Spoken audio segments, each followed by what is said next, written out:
who I felt like were too far one way or the other. And so I've always tried to be very intentional with splitting what I write about in half.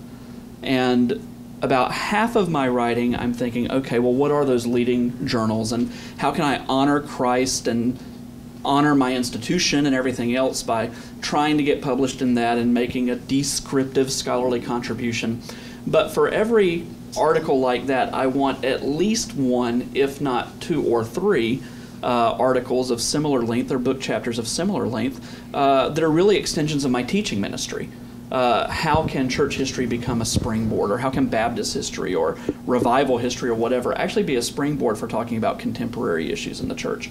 So not every discipline is like that, but that's what I have attempted to do, and really see, even though it's all writing and it all involves research, seeing some of that as being a little bit more scholarship for the glory of God, and seeing others as my teaching ministry, but in print.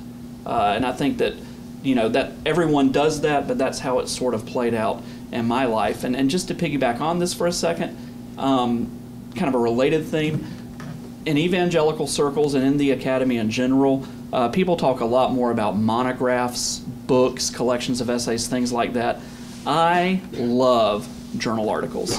And so I would just encourage you, if you're thinking in that direction towards academics and writing, you might even feel institutional pressure at time to publish books. That's what gets talked about on weblogs, and that's what gets published in the alumni magazine. Dr. So-and-so has a book and whatnot. But I just absolutely love the 5,000 to 10,000 word journal article or book chapter. It's a little more self-contained. There's a little bit more freedom again with whether you go one direction or